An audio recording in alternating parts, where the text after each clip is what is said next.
নমস্কার, আমি দিয়া। খবর শুনছেন আপডেট বাংলা চ্যানেল থেকে। জানাবো পশ্চিমবঙ্গ দেশ এবং বিদেশের বাছাই করা 40টি তাজা খবর। প্রতিদিনের সেরা খবরগুলি আপনার হাতের মুঠোয় পৌঁছে দিতে আমরা আছি সদা প্রস্তুত। শুরুতেই জানাবো সংবাদ শিরোনাম। 21-এ আপনি 2-এ ছিলেন, এবারও তাই থাকবেন। ভবানীপুর থেকে মমতাকে নন্দীগ্রাম মনে করালেন শুভেন্দু। কমিশনের নজরে যাদবপুর আলিয়া সহ 56টি বিশ্ববিদ্যালয়ের ক্যাম্পাস ও হস্টেল, কিসের ইঙ্গিত?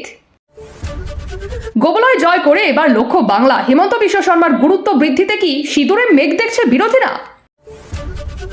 29 এপ্রিলের আগে দেশ না ছাড়লে অনুপ্রবেশ ইস্যুতে কড়া হুঁশিয়ারি নরেন্দ্র মোদীর। শান্তিপূর্ণ ভোট করাতে বঙ্গে যোগের সিংহাম, অভিষেকের জেলায় এনকাউন্টার স্পেশালিস্ট পাঠালো কমিশন। কলকাতার সরু গলিতেও নজর কমিশনের, কি কি ব্যবস্থা নেওয়া হচ্ছে? বাম কংগ্রেসকে ভোট দেবেন না, বাংলায় এসে আবেদন কেজরির, কারণও জানালেন। কি ঘটেছে ডিইওর থেকে জানতে চাইব। মমতার সভা মাঝপথে বন্ধের ঘটনায় মুখ খুলল কমিশন।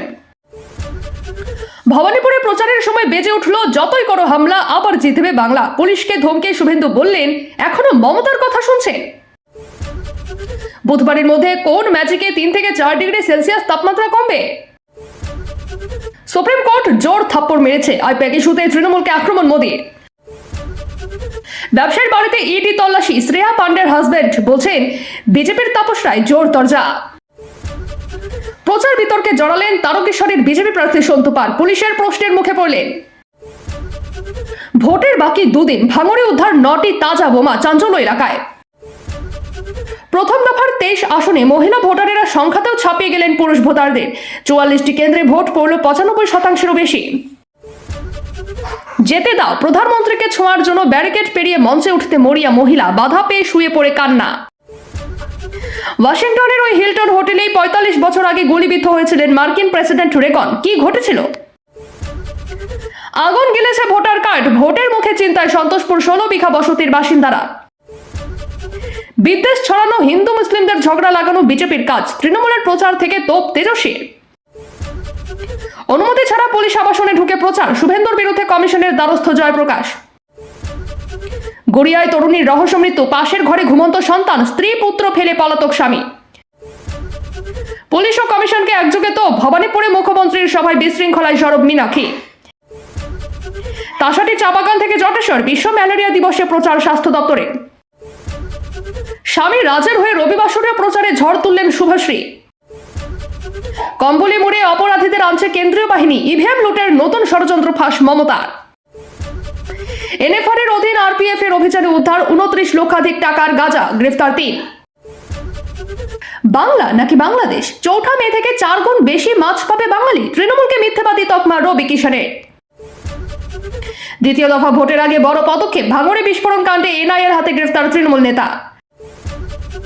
সামনেই টোটো উল্টে দুর্ঘটনা, কনভয় থেকে নেমে জখমদের হাসপাতালে পাঠালেন মানবিক অভিষেক। স্মরণকালে ঘটেনি আজব আউট রঘুবংশী, আম্পায়ারের সঙ্গে তর্কে জড়ালেন নাইট কোচ। কুরুক্ষেত্র ভবানীপুর, ওরা বুলডোজার চালিয়ে দেবে, ধারালো আক্রমণ মমতা বন্দ্যোপাধ্যায়। রেশন চুরি বনামে সায়ারে মতুয়া নাম বাদ, হাবড়ার জটিল অঙ্ক সামলে কলঙ্ক মুছতে পারবেন বালু। ওড়িশা থেকে 300 কোটি টাকা ঢুকছে, ভবানীপুরে প্রচারে বিস্ফোরক মমতা। 0 থেকে সংখ্যাটা বাড়বে, টালিগঞ্জের বাম প্রার্থীর প্রচারে রোড শো থেকে বার্তা বিমান বসু। বিজেপিতে যোগ দিচ্ছেন জেনেই হরভজনের নিরাপত্তা তুলো পাঞ্জাব, কি ব্যবস্থা করলো কেন্দ্রীয় সরকার? সন্তানের অধিকার নিয়ে দ্বন্দ্বে স্ত্রীকে কোপিয়ে খুন, মেয়েকে বাঁচাতে গিয়ে জামাইয়ের হাতে প্রাণ গেল শাশুড়িরও। বাংলায় গণতন্ত্র নয়, তৃণমূলের সন্ত্রাসের রাজত্ব চলছে, আসানসোলে কংগ্রেস কর্মী খুনের ঘটনায় বিচারের দাবি রাহুল গান্ধীর।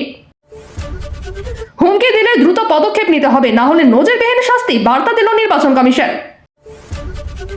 মানহানি মামলায় গুয়াহাটি হাইকোর্টে ধাক্কা পবন খেরার, গ্রেফতারি এড়াতে সুপ্রিম কোর্টের দ্বারস্থ কংগ্রেস নেতা।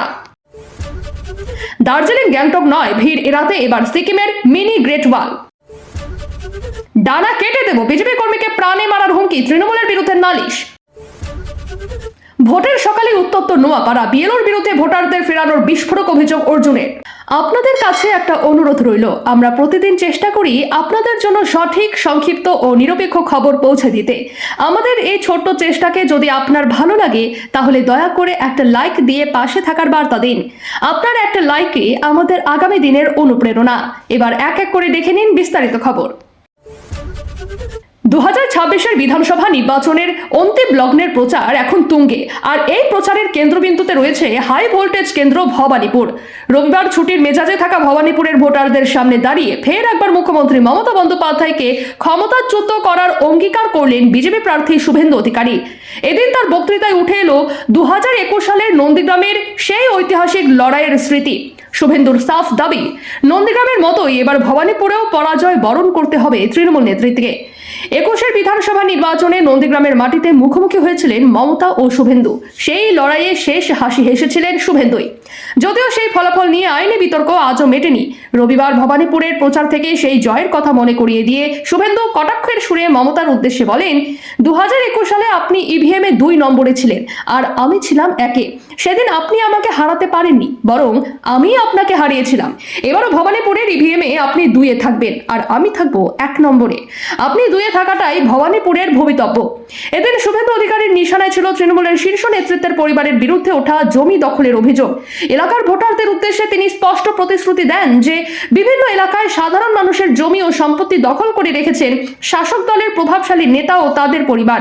তিনি বিধায়ক নির্বাচিত হলে সেই সমস্ত সম্পত্তি উদ্ধার করবেন। কেবল তাই নয়, শুভেন্দুর ভবিষ্যৎবাণী, এবার ভবানীপুরের সংখ্যালঘু ভোটাররাও আর তৃণমূলের উপর ভরসা রাখছেন না। তাদের ভোটও এবার জোড়াফুল থেকে সরে আসবে বলে দাবি করেন তিনি। শনিবার ভবানীপুরের লক্ষ্মীনারায়ণ মন্দিরে জনসংযোগ করার সময় থেকেই আক্রমণাত্মক মেজাজে রয়েছেন শুভেন্দু। তার অভিযোগ, মুখ্যমন্ত্রী গত কয়েক বছরে পশ্চিমবঙ্গকে ধ্বংসের কিনারে নিয়ে গিয়েছে। রাজ্যের সীমান্ত নিরাপত্তা বিঘ্নিত হওয়া থেকে শুরু করে জনবিন্যাসগত পরিবর্তন, সবকিছুর জন্যই তিনি তৃণমূল সরকারকে দায়ী করেন। শুভেন্দুর দাবি, বিএসএফকে সীমান্ত পাহারার জন্য জমি না দিয়ে রাজ্য সরকার আসলে অনুপ্রবেশকারীদের মদত দিচ্ছে এবং ভারতের জাতীয় নিরাপত্তাকে বিপন্ন করছে। হাতে মাত্র 3 দিন, তার আগেই আদা জল খেয়ে অভিযানে লেগে পড়েছেন নির্বাচন কমিশন। এবার নজরে একাধিক বিশ্ববিদ্যালয়ের ক্যাম্পাস। অবাধ ও শান্তিপূর্ণ নির্বাচনকে পাখির চোখ করে রাডারে 56টি বিশ্ববিদ্যালয়। আলিয়া, যাদবপুরের মতো বিশ্ববিদ্যালয়গুলির ক্যাম্পাস হস্টেলেও চলবে নজরদারি। সূত্রের খবর, বিশ্ববিদ্যালয়গুলির হস্টেলে বহিরাগতদের আশ্রয় দেওয়া হতে পারে বলে উদ্বেগ রয়েছে কমিশনের অন্দরে। তার পরিপ্রেক্ষিতে এবার কমিশনের আতশ কাছে বিশ্ববিদ্যালয়ের হস্টেলগুলি। সূত্রের খবর, দ্বিতীয় দফা ভোটের আগে একাধিক বিশ্ববিদ্যালয়ের হস্টেলগুলিতে বাড়তে পারে বহিরাগত আনাগোনা। এই পরিস্থিতিতে যে সব বিশ্ববিদ্যালয়গুলিতে নজরদারি বাড়ানো হয়েছে সেগুলি হলো কলকাতা বিশ্ববিদ্যালয়, যাদবপুর বিশ্ববিদ্যালয়, কল্যাণী বিশ্ববিদ্যালয়, বেলগাছিয়ার ভেটেরিনারি বিশ্ববিদ্যালয়, কল্যাণীর বিধানচন্দ্র কৃষি বিশ্ববিদ্যালয়। এছাড়াও কমিশনের আতশ কাচের তলায় রয়েছে আলিয়া বিশ্ববিদ্যালয়, তেঘরিয়ার হজ টাওয়ার, নিউটাউন হজ হাউস, সল্টলেক যুব ভারতী ক্রীড়াঙ্গনের যুব আবাস। এছাড়াও 56টি বিশ্ববিদ্যালয় ক্যাম্পাসে চলবে কমিশনের কড়া নজরদারি। প্রসঙ্গত, শনিবার বিধাননগরের তৃণমূল প্রার্থী সুজিত বসুর অভিযোগের পরই সল্টলেকের গেস্ট হাউস থেকে 3 বহিরাগতকে আটক করেছিল বিধাননগর পূর্ব থানার পুলিশ। গেস্ট হাউস সূত্রে জানা গিয়েছে তারা সকলেই ছত্তিশগড়, মধ্যপ্রদেশ থেকে এসেছেন। বিজেপির তরফে নাকি প্রথম দফা ভোটের আগে বুক করা হয়েছিল ওই গেস্ট হাউসটি, এমনটাই দাবি করেছিল গেস্ট হাউস কর্তৃপক্ষ। সুজিত বসু অভিযোগ করেছেন, ভোট আবহে বহিরাগতদের এ রাজ্যে এনে আশ্রয় দিচ্ছে বিজেপি। এরপরই নড়ে চড়ে বসে বিধাননগর পূর্ব থানার পুলিশ। 3 জনকে আটকে জিজ্ঞাসাবাদও করা হয়। এবার কমিশনের অন্দরেও বহিরাগত উদ্বেগ। দ্বিতীয় দফা ভোটের আগে বা পরবর্তী সময়ে যাতে কোনো রকম অপ্রীতিকর পরিস্থিতি সৃষ্টি না হয়, তাই বিশ্ববিদ্যালয়ের অন্তর্মহলেও ঘুরবে কমিশনের চোখ।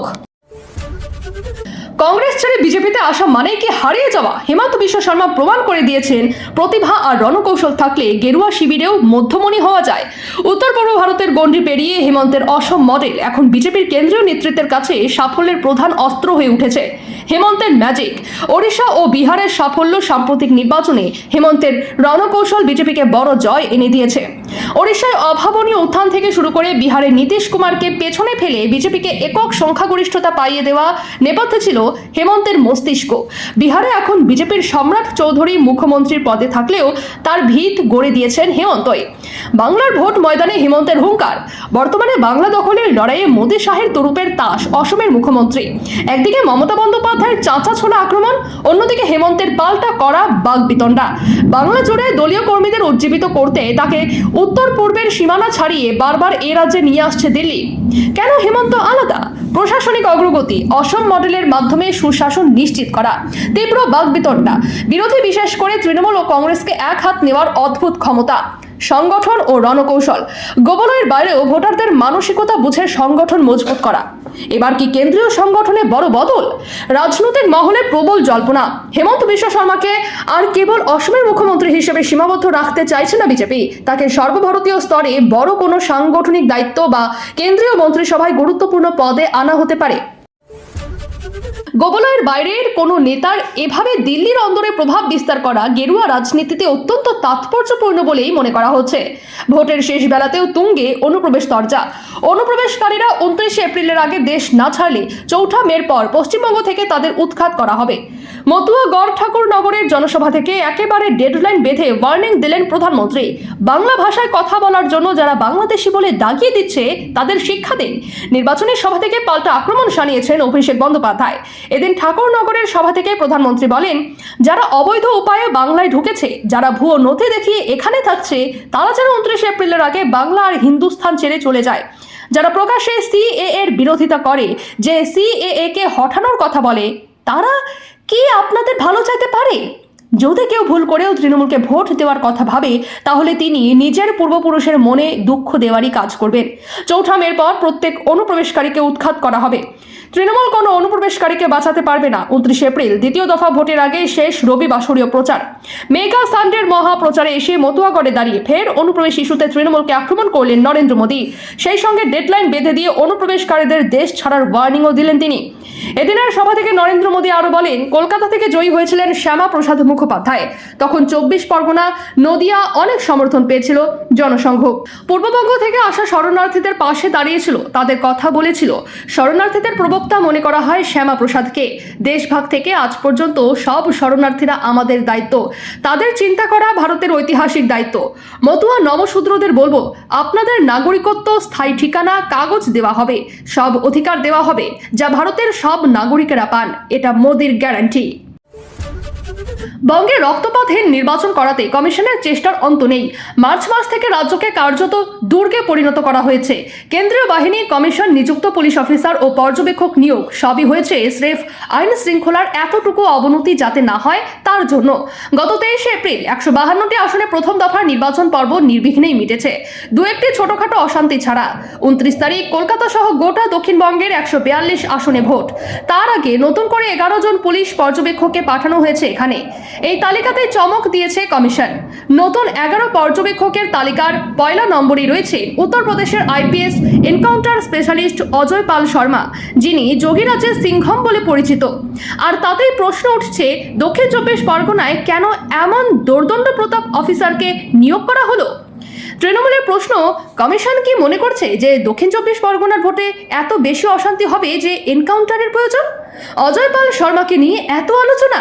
প্রোফাইল ঘাটলে দেখা যাচ্ছে 2011 সালের আইপিএস ব্যাচের ক্যাডার লুধিয়ানার অজয় পাল শর্মা। তিনি পাটিয়ালার সরকারি মেডিকেল কলেজ থেকে বিডিএস অর্থাৎ ডেন্টাল সার্জারি পাশ করেছেন। তারপর তিনি পুলিশ সার্ভিসে যোগ দেন। এই মুহূর্তে প্রয়াগরাজের অতিরিক্ত পুলিশ কমিশনার হিসেবে দায়িত্ব সামলাচ্ছেন। কড়া মেজাজ আর দাপটের জন্য উত্তরপ্রদেশের পুলিশ মহলে তিনি পরিচিত এনকাউন্টার স্পেশালিস্ট বা সিংহম হিসেবে। নয়ডা, রামপুর, শামলি, জৌনপুর যখন যেখানে পোস্টিং ছিল, মাফিয়ারাজ দমনে অজয় পাল শর্মা কার্যত নজির রেখে গিয়েছেন। 2025 সালে তিনি ডিআইজি পদে উন্নীত হন। এবছর তিনি আইজি হয়েছেন। কে এই অজয় পাল শর্মা? কেন তাকে নিয়ে এত আলোচনা? প্রোফাইল ঘাটলে দেখা যাচ্ছে 2011 সালের আইপিএস ব্যাচের ক্যাডার লুধিয়ানার অজয় পাল শর্মা। তিনি পাটিয়ালার সরকারি মেডিকেল কলেজ থেকে বিডিএস অর্থাৎ ডেন্টাল সার্জারি পাশ করেছেন। তারপর তিনি পুলিশ সার্ভিসে যোগ দেন। এই মুহূর্তে প্রয়াগরাজের অতিরিক্ত পুলিশ কমিশনার হিসেবে দায়িত্ব সামলাচ্ছেন। কড়া মেজাজ আর দাপটের জন্য উত্তরপ্রদেশের পুলিশ মহলে তিনি পরিচিত এনকাউন্টার স্পেশালিস্ট বা সিংহম হিসেবে। নয়ডা, রামপুর, শামলি, জৌনপুর যখন যেখানে পোস্টিং ছিল, মাফিয়ারাজ দমনে অজয় পাল শর্মা কার্যত নজির রেখে গিয়েছেন। 2025 সালে তিনি ডিআইজি পদে উন্নীত হন। এবছর তিনি আইজি হয়েছেন। পশ্চিমবঙ্গের ভোটে পুলিশ পর্যবেক্ষক হিসেবে তাকেই পাঠিয়েছেন কমিশন। আপাতত দক্ষিণ 24 পরগনার দায়িত্বে অজয় পাল শর্মা। তিনি ছাড়াও এই জেলায় আরও 2 পুলিশ পর্যবেক্ষক নিয়োগ করা হয়েছে। প্রথম দফার মতো দ্বিতীয় দফাতেও অবাধ ও শান্তিপূর্ণ ভোট করাতে বদ্ধপরিকর নির্বাচন কমিশন ও প্রশাসন। কলকাতাতে ভোট ঘিরে অশান্তি এড়াতে কেন্দ্রীয় বাহিনীকে এবার একগুচ্ছ নির্দেশিকা দেওয়া হলো। কেন্দ্রীয় বাহিনীকে প্রথম দফার তুলনায় আরও বেশি করে সক্রিয় হতে বলা হয়েছে। যে বুথগুলি স্পর্শকাতর সেই জায়গাগুলির উপর বিশেষ নজরদারির নির্দেশ দেওয়া হয়েছে। বুথের বাইরে সংকীর্ণ গলি চিহ্নিত করা হয়েছে উত্তর এবং দক্ষিণ কলকাতায়। সেই সব গলিতে যাতে কোনো হিংসাত্মক ঘটনা না ঘটে তার জন্য একাধিক পদক্ষেপ করছে কমিশন। কমিশনের তরফে স্পষ্ট করা হয়েছে, বিগত নির্বাচনগুলির পরে যেসব এলাকায় হিংসা হয়েছে সেখানে বাড়তি বাহিনী রাখা হবে। কলকাতার ক্ষেত্রে বস্তিগুলোতে সবথেকে বেশি উদ্বেগজনক পরিস্থিতি তৈরি হয়। ভোট দিতে যাওয়ার ক্ষেত্রে বাধা দেওয়া হয়। কেন্দ্রীয় বাহিনী উপদ্রুত অঞ্চলগুলিতে বারবার টহল দেবে। সিসিটিভির মাধ্যমে গোটা এলাকায় নজর রাখবে নির্বাচন কমিশন এবং কেন্দ্রীয় বাহিনী। সরগলিতে নজর কমিশনের। কলকাতা উত্তর ও দক্ষিণে অসংখ্য অলিগলি রয়েছে। বুথের বাইরে সংকীর্ণ গলিগুলি চিহ্নিত করা হয়েছে। দক্ষিণ কলকাতার ক্ষেত্রে 458টি গলি চিহ্নিত করে সেখানে নতুন করে সিসিটিভি বসানো হবে। উত্তর কলকাতার ক্ষেত্রে 270টি গলি চিহ্নিত করে নতুন করে সিসিটিভি বসানো হবে। এছাড়াও বেশ কিছু সরু গলি রয়েছে, সেখানে কেন্দ্রীয় বাহিনীকে নিয়ে টানা টহলদারি চালানো হবে পুলিশের তরফে। কলকাতায় যে বহুতলগুলিতে বুথ তৈরি করা হচ্ছে এবার, সেখানে ফ্ল্যাটগুলির বাসিন্দাদের আগে থেকে জানিয়ে দেওয়া হয়েছে যাতে ভোটের দিন বা ভোটের আগের দিন যে পরিচারিকা কাজে আসবেন তাদের পরিচয় জানিয়ে রাখতে হবে, তালিকা তৈরি করে দিতে হবে। কমিশন জানিয়েছে, শান্তিপূর্ণ নির্বাচন করাই মূল লক্ষ্য। প্রথম দফায় যে ধরনের ত্রুটি দেখা গিয়েছে সেগুলি সংশোধন করে দ্বিতীয় দফায় আরও সতর্ক থাকার নির্দেশ দেওয়া হয়েছে। কলকাতা পুলিশের কমিশনার অজয় নন্দ এবং কলকাতা উত্তরের ডিইও স্মিতা পান্ডে জানিয়েছেন, ভয়মুক্ত এবং অবাধ নির্বাচন করা মূল লক্ষ্য নির্বাচন কমিশন এবং প্রশাসনের। তৃণমূলের হয়ে প্রচারে বাংলায় এসেছেন তিনি। রবিবার বেলেঘাটায় কুণাল ঘোষের সমর্থনে প্রচার করতে গিয়ে বাম ও কংগ্রেসকে নিশানা করলেন আম আদমি পার্টির সুপ্রিমো অরবিন্দ কেজরিওয়াল। বাম ও কংগ্রেসকে ভোট না দেওয়ার আবেদন জানালেন তিনি। এর কারণও ব্যাখ্যা করলেন দিল্লির প্রাক্তন মুখ্যমন্ত্রী। একই সঙ্গে অন্নপূর্ণা ভান্ডার নিয়ে বিজেপিকে নিশানা করলেন কেজরিওয়াল। কি বললেন কেজরিওয়াল? এদিন বেলেঘাটার তৃণমূল প্রার্থী কুণাল ঘোষকে পাশে নিয়ে বাম ও কংগ্রেসকে নিশানা করে কেজরিওয়াল বলেন, ভোট ভাগ হতে দেবেন না, কংগ্রেসকে ভোট দেবেন না, বামেদের ভোট দেবেন না, ভোট নষ্ট হবে। ওরা জিততে চায় না, ওরা ভোট কাটতে চায়, তাই তৃণমূল প্রার্থীকেই ভোট দিয়ে জেতান। একসময় ইন্ডি জোটে বাম কংগ্রেস তৃণমূলের সঙ্গে ছিল আপ, তবে এখন কেজরির দল ইন্ডি জোটের সঙ্গে দূরত্ব বাড়িয়েছে। এই অবস্থায় এদিন তৃণমূলের হয়ে ভোট প্রচারে এসে বাম ও কংগ্রেসকে এক হাত নেন আপ সুপ্রিমো। বিজেপিকেও নিশানা কেজরিওয়ালের অন্নপূর্ণা ভান্ডারে মহিলাদের মাসে 3000 টাকা করে দেওয়ার প্রতিশ্রুতি দিয়েছে বিজেপি। তা নিয়ে কটাক্ষ করে কেজরিওয়াল বলেন, গত বছরের ফেব্রুয়ারিতে দিল্লিতে নির্বাচনের সময় বলেছিল 8ই মার্চ থেকে প্রত্যেক মহিলার অ্যাকাউন্টে 2500 টাকা করে দেওয়া হবে। আরও একটা মার্চ চলে গেল, 1 বছর পেরিয়ে গেলেও মহিলাদের অ্যাকাউন্টে টাকা ঢোকেনি। আর মোদিজি এখানে এসে বলছেন মহিলাদের অ্যাকাউন্টে 3000 টাকা দেবেন।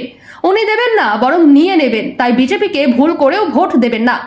তৃণমূল কর্মী সমর্থকদের উদ্দেশ্যে তিনি বলেন, আপনারা খুব ভালো লড়াই করছেন। বিজেপির বিরুদ্ধে লড়তে হিম্মত দরকার। বাংলার মানুষ যেভাবে লড়ছেন আমরা সবাই আপনাদের পাশে রয়েছি। আমরা দিদির পাশে রয়ে অন্নপূর্ণা ভান্ডারে মহিলাদের মাসে 3000 টাকা করে দেওয়ার প্রতিশ্রুতি দিয়েছে বিজেপি।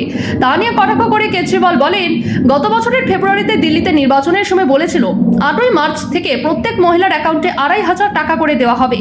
আরও একটা মার্চ চলে গেল, 1 বছর পেরিয়ে গেলেও মহিলাদের অ্যাকাউন্টে টাকা ঢোকেনি। আর মোদিজি এখানে এসে বলছেন মহিলাদের অ্যাকাউন্টে 3000 টাকা করে দেবে। উনি দেবেন না, বরং নিয়ে দেবেন। তাই বিজেপিকে ভুল করেও ভোট দেবেন না। তৃণমূল কর্মী সমর্থকদের উদ্দেশ্যে তিনি বলেন, আপনারা খুব ভালো লড়াই করছেন। বিজেপির বিরুদ্ধে লড়তে হিম্মত দরকার। বাংলার মানুষ যেভাবে লড়ছেন আমরা সবাই আপনাদের পাশে রয়েছি। আমরা দিদির পাশে রয়েছি। এই ছিল আজকের সবচেয়ে গুরুত্বপূর্ণ খবর। ভালো লাগলে ভিডিওটি শেয়ার করুন এবং চ্যানেলটি সাবস্ক্রাইব করতে ভুলবেন না।